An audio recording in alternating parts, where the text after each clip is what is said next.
Всем привет! Это канал Готовить Просто и я, Ольга Матвей. Сегодня будем готовить пирожное кольцо с орехами. Еще это называют печенье кольцо с орехами по госстандарту. Я расскажу секреты приготовления песочного теста.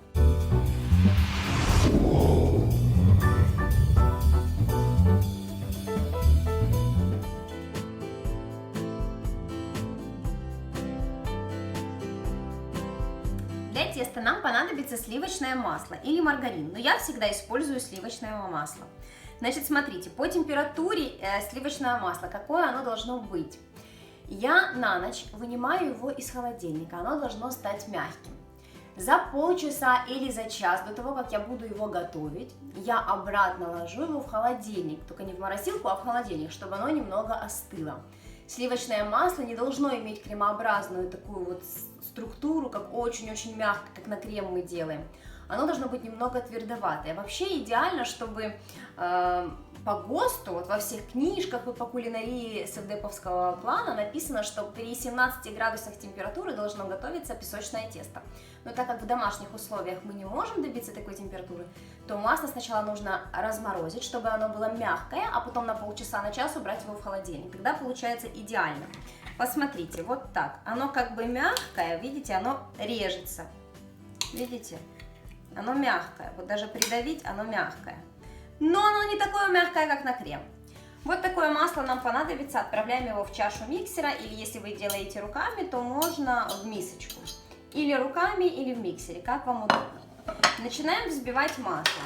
Значит, не на быстрой, на средней или медленной скорости перемешиваем его. Если вы без миксера, можно просто потолочь ложкой, вилкой или порубить ножом. Теперь в масло нужно отправить сахар. Причем сразу весь сахар, который у нас есть по норме, не частями, весь. Я добавляю немножечко, буквально щепотку мускатного молотого ореха. Мне нравится, особенно если речь идет о печенье. И 1/4 чайной ложки соли.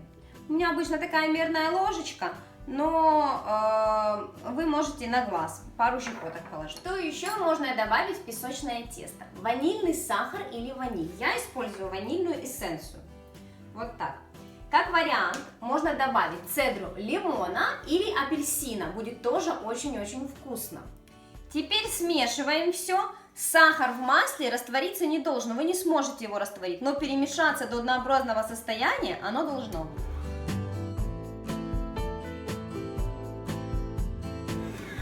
Я хочу, чтобы вы посмотрели, какое оно получилось. Посмотрите. Видите, крупинки сахара вместе с маслом. Такие кристаллики образуют. Вот такого должно плана получиться у вас. Если вы делаете руками, то просто перемешайте масло с сахаром, просто будет дольше, потому что машина делает более равномерно. Так, теперь, в принципе, я из специй больше ничего не добавляю. Если вы любите и хотите, можете добавить корицу, тоже будет очень вкусно. Теперь нам нужны яйца. Яйца всегда должны быть комнатной температуры, обязательно. В песочное тесто я отделяю яйца от белков и желтков. Значит, начинаем взбивать. И по одному желтку будем добавлять. На самую минимальную скорость ставим. Отделяем яйцо от белка. Можно, в принципе, положить и целое яйцо, потому что вариантов песочного теста очень много. Но если мы будем отправлять только желтки, тесто будет более рыхлое и рассыпчатое. И второй желток. Можно чуть-чуть увеличить скорость. Теперь очередь муки. Значит, венчик нужно очистить, потому что мы его на время снимем, все, кто пользуется машинами, потому что будем добавлять муку. Кто делает вручную, тому немножечко удобнее. Итак, на несколько минут венчик мы пока отложим. Просеиваем муку. Перед тем, как просеять муку в само тесто, обязательно просейте ее еще раз отдельно. Значит, я делаю тесто на 3 стакана муки, рецепт я вам дала на 3 стакана муки. Что можно еще, чем можно заменить муку в песочном тесте как вариант? Значит, так как 3 стакана муки, вы можете вместо 1 стакана добавить стакан мелко порубленных или средне порубленных орехов, арахиса, миндаля. Можно заменить на другие орехи, но арахис и миндаль вкуснее всего, если вы будете готовить печенье. А все остальное добавляйте, смотря что вы хотите сделать из песочного теста. Так, теперь сюда вместе с мукой отправляем 1/4 чайной ложки разрыхлителя или соды. Но я пользуюсь разрыхлителем. Просеиваем оставшуюся муку. Еще, если вы используете обычную пшеничную муку, как я, то последние несколько ложек муки вы можете не ложить и добавить вместо 2 столовых ложек муки столовую ложку какао-порошка, тоже просеянного. Тогда тесто будет такого шоколадного вкуса. Хорошо, просеяли муку, оставили немного муки, ну так на глаз где-то, наверное, 3-4 столовые ложки. Для чего? Во-первых, нам нужно будет еще присыпать стол. Во-вторых, мы посмотрим по консистенции теста. У всех мука разная, и 2-3 столовые ложки муки могут быть либо много, либо больше, либо меньше. Ставим опять венчик. И на медленной скорости смешиваем. Обязательно на медленной, чтобы мука не разлетелась. Когда тесто уже начало комковаться, я поменяю венчик, потому что этот венчик не для густого теста. Поставлю обычный венчик для тугого, хорошего теста, для L-образный. И начну смешивать со средней скорости. Значит, смотрите, как понять, что уже можно с этим тестом работать. Тесто должно хорошо держать форму. Венчик нам больше не понадобится, сейчас я покажу. Посмотрите. Посмотрите, как оно держит форму. Вот видите? Как бы я его не сминала, видите? Оно хорошо держит форму. Теперь немного припыляем стол мукой. Выложили тесто сюда на стол и придаем тесту форму шара. Вот так вот все крошки соединяя сюда в тесто. Значит, тесто получается достаточно тугое и эластичное. Если масло в вашем тесте будет слишком мягкое, эластичного теста не получится. С ним будет очень тяжело работать. Поэтому оно должно быть вот такое вот тугое. Если вы уже сделали тесто и оно слишком мягкое, отправьте его в холодильник на полчаса, предположим. Потом можно добавить еще один желток и замешать. Значит, это продукты, что я дала, все в принципе входят в песочное тесто, ничего другого не добавляйте. Есть масса разновидностей песочного теста уже со сметаной, полностью со всем яйцом, а не только с желтком, так тоже можно, но тогда оно будет не такое рассыпчатое. Смотря что вы хотите сделать. Если, например, мы делаем корзиночки из песочного теста, тогда лучше ложить все яйцо, потому что нам нужно, чтобы корзиночки хорошо держали форму и не слишком размокали, потому что внутри крем или повидло, или фрукты. Если вы положите только желтки, они будут слишком рассыпчатые и крохкие, а белок даст вот эту вот клейкость небольшую. Сметана дает вообще другую структуру теста, более слоистую. Поэтому все зависит от того, что именно вы готовите. Я показываю рецепт стандартного песочного теста. На мой вкус и взгляд, оно, наверное, самое вкусное, вкуснее, чем со сметаной. Ну, как бы, я очень люблю такое тесто. Итак, смотрите. Вот, собственно, и все. Оно хорошо держит форму, но когда мы вот так вот его мешаем, оно может крышиться. Это нормально, потому что мы сюда закладывали желтки, и оно должно быть крыхкое. Чтобы было удобнее с ним работать, разделите его на 2 или на 3 части, чтобы легче было его раскатывать. Вот, собственно, и все. Наше тесто готово. Такое тесто может храниться в холодильнике несколько дней. В принципе, у меня хранится 5-6 дней. Ну, точно 3-4 дня полежит. Можно ли замораживать такое тесто? Не пробовала, не замораживала. Можете попробовать, потому что всегда песочное тесто делаю сразу и использую сразу. Ну, думаю, что замораживать можно, попробуйте. Вот, посмотрите, какой комочек у меня получился. И можно начинать работать прямо сейчас. Не нужно его убирать в холодильник, охлаждать, ничего это делать не нужно. Если оно полежит на столе у вас 2-3 часа при комнатной температуре, то оно станет мягче, и работать с ним станет сложнее, если вы делаете какие-то формы из этого песочного теста. Если вы делаете пироги, вот какую-то основу, то может оно лежать и полчаса, и час на столе, легче будет его растягивать по всей поверхности. Но идеально работать с ним прямо сейчас. Вот, в принципе, и все. Тесто разделите на несколько частей. Один кусочек можно отложить в сторону, второй мы будем раскатывать. Нам понадобится блендер или скалка. Для чего? Возьмите, я беру арахис, покупаю его либо жареный, либо самим нужно немного подсушить или поджарить. Отправляю его в блендер, можно скалкой просто подробить.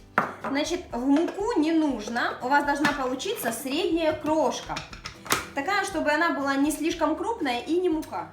Вот как у вас должно получиться. Посмотрите, вот такая крошка у вас должна быть. Теперь нам нужно приготовить меланж. Что это такое? Вообще, это обычное яйцо, которое взбитое. Но есть немного секрет в приготовлении меланжа. Берем яйцо, оно обязательно должно быть теплое или комнатной температуры. Если у вас яйца лежат в холодильнике и вы забыли вынять его из холодильника, наберите в мисочку теплой воды, пусть оно постоит при комнатной температуре минут 10-15 в теплой водичке, но не в горячей. Но за лучшее вынять яйцо из холодильника, оно должно быть теплое, это обязательно. Теперь не отделяем желток от белка, а вот так вот сюда выливаем полностью все. Вот так. Теперь вилка нам не понадобится и венчик нам не понадобится, нам понадобится просто ложка. Что нужно сделать? Не нужно взбивать пену в яйце. Чтобы получился хороший правильный меланж, нам нужно размешать до однородного состояния яйцо и белок. Перемешиваем, посмотрите, вот так. Неважно, в какую сторону вы будете мешать, самое главное, не делайте пену. Не нужно взбивать ни венчиком, ни вилкой, ничего этого делать не нужно. Нужно перемешивать. Обычно это занимает какое-то время, потому что я вот так вот стою, это все и мешаю. Но чтобы не получилось пузырьков, пены быть не должно. Вообще в кулинарии, в кондитерских очень часто используют меланж для кондитерских изделий, печенья, булочек и так далее. Но они делают меланж, потому что, возможно, им как-то по-другому не хранят яйца, но во всех книжках по кулинарии, и вообще так учила меня моя тетя, которая кондитер по образованию, что лучше всего, когда мы делаем особенно печенье, особенно из песочного теста, ну и вообще лучше покрывать меланжем. Это обычное яйцо взбитое, но без пузырьков, без воздуха, ничего в него не добавляем. Так вот перемешиваем. Теперь через сито нужно пропустить наше яйцо. Значит, вот так вот, как будто перетирая его немного. Почему? Потому что, чтобы не осталось никаких крупинок скорлупы, и обычно такая тут белая ниточка пуповина. Вот таким образом пропускаем яйцо. Мы все подготовили. Теперь можно раскатывать тесто. Значит, тесто нужно раскатать до толщины 7-8 миллиметров. Не толстое, не больше, чем сантиметр, это явно. Теперь, из чего мы делаем, собственно, печенье? Как вариант, вы можете взять вот такие вот кондитерские кольца. В идеале оно делается 7, 8, 9 сантиметров диаметра. Здесь у меня 8 сантиметров диаметра, здесь у меня 12 сантиметров диаметра. Какой-нибудь центр, чтобы сделать центр, круг внутри, или маленькие, небольшие, какие вам больше нравятся. Можно сделать вот так. И подручными средствами чем-то делаем в нем серединку, сердцевинку. Выдавливаем. Вот так. И сделаем такие круги. И в круге тоже делаем вот такой круг. Вырезать печенье вы можете чем угодно, не обязательно какие-то специальные кондитерские круги. Теперь вверх смазываем вот этим нашим яйцом, которое мы с вами приготовили. И сверху посыпаем орехами. Яйцо, когда вы смазываете яйцом, смазывайте так обильненько, чтобы орехам было где приклеиться. Как вариант, вы можете использовать разные орехи. Я использую арахис традиционно. Но можно, в принципе, использовать миндаль. Очень вкусно с миндалем, особенно если вы купите миндальную такую стружку, миндальные хлопья. Будет вкусно. Думаю, что даже с обычным грецким орехом или фундуком тоже будет очень-очень вкусно. Но я люблю арахис, так как обычно он всегда такие продавались, они в магазинах с арахисом.